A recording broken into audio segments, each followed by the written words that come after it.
O medo da morte é um sentimento inútil. Você vai morrer mesmo, não adianta ficar com medo. Eu tenho medo de não ser produtivo.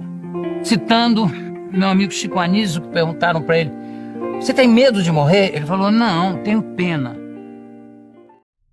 José Eugênio Soares, mais conhecido como Jô Soares.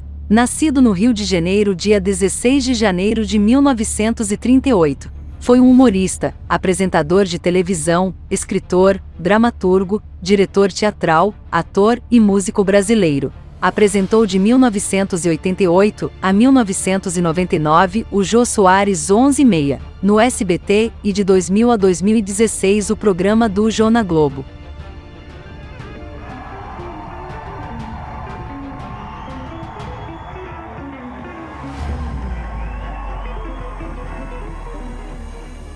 Por 2 momentos em entrevistas, Jô Soares ouve falar de Jesus e, pela sua expressão, aparentemente fica impactado com as palavras. Foram momentos marcantes. Em uma entrevista, Nelson Nedes chega a falar de Deus para Jô Soares com palavras muito fortes, que impactou a muitos. Ele fala da fama, do dinheiro, da idolatria, onde ele teve tudo que o dinheiro poderia comprar, mas que lhe faltava algo, um vazio que todo homem tem, e que só pode ser preenchido por Jesus.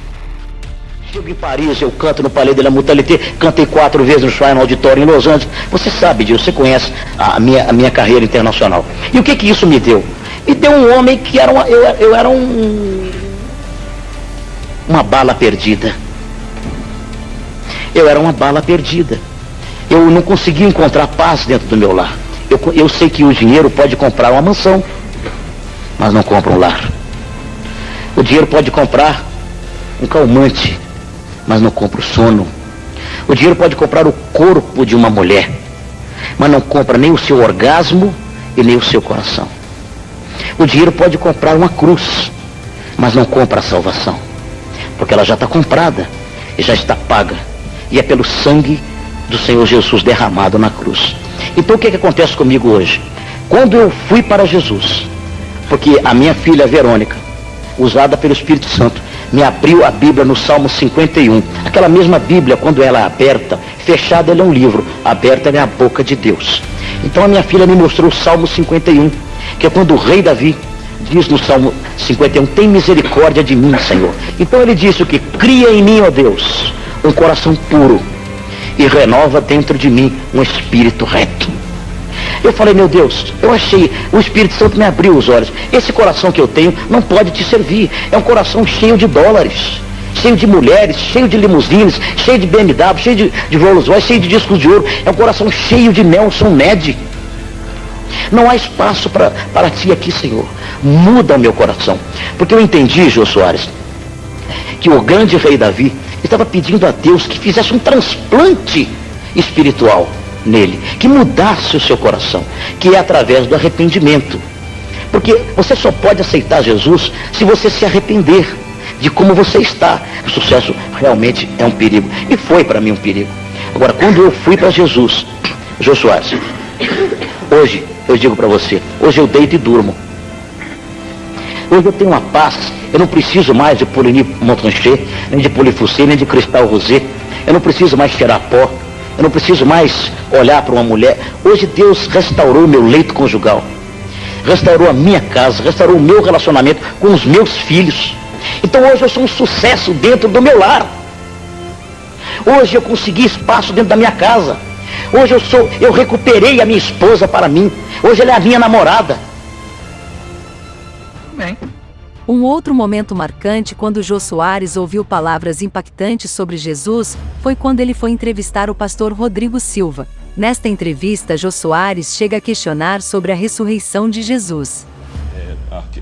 Mas sobre a ressurreição? Sobre a ressurreição. Mas qual é o dado histórico que pode haver sobre a ressurreição? Claro que é uma questão de fé, para mim é uma questão de fé. A própria forma como os relatos evangélicos estão não demanda uma propaganda. Porque o que é uma propaganda? Uma propaganda, às vezes, você mascara, enfeita uma coisa para vender um produto. Aqueles discípulos estavam, em primeiro lugar, sofrendo perseguição e abuso por causa daquilo. A ressurreição era uma única doutrina da antiguidade que ninguém aceitava.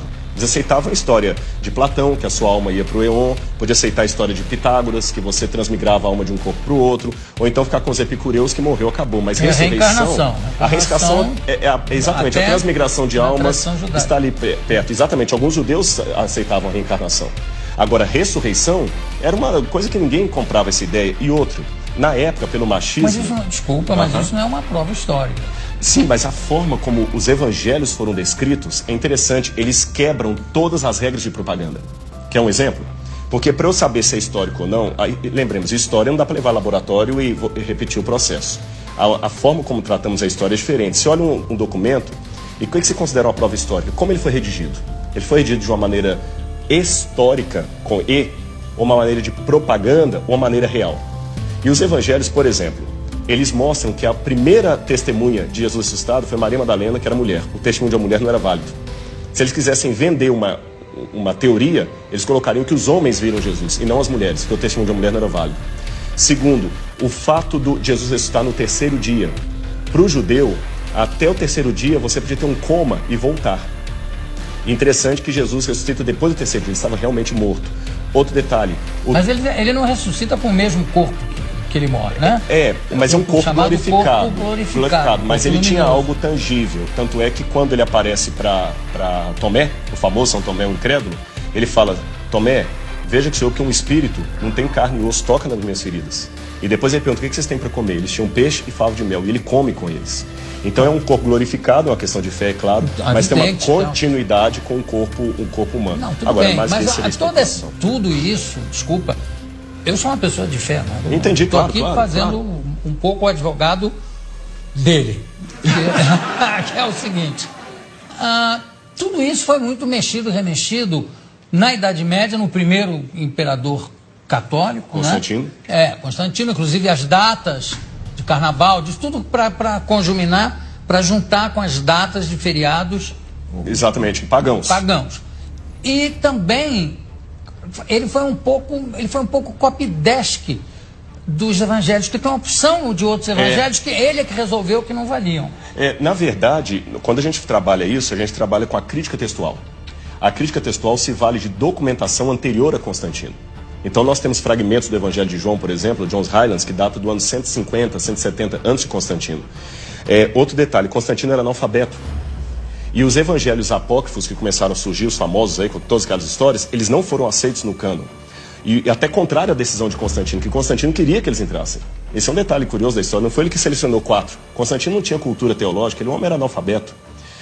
Constantino permaneceu pagão até o final, ele pretendeu ter se convertido. Um político fantástico. E um último detalhe, nós temos uma informação que me chama a atenção. Flávio Josefo, um historiador judeu do primeiro século, que não era cristão, ele escreveu: Jesus Cristo, houve um homem, no grego está ginestai, um homem chamado Jesus, que foi crucificado, morto por Pôncio Pilatos, e segundo os seus discípulos ressuscitou no terceiro dia e apareceu a muitos. Flávio Josefo nunca se converteu ao cristianismo, era um historiador judeu, e ele dá esse depoimento que a ressurreição era algo testemunhado.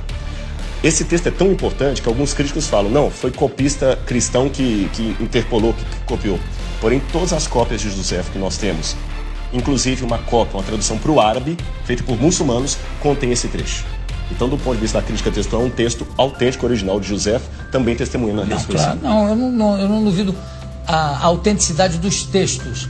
Eu duvido, em alguns casos, do testemunho em si. Quer dizer, não, eu vi, eu tive.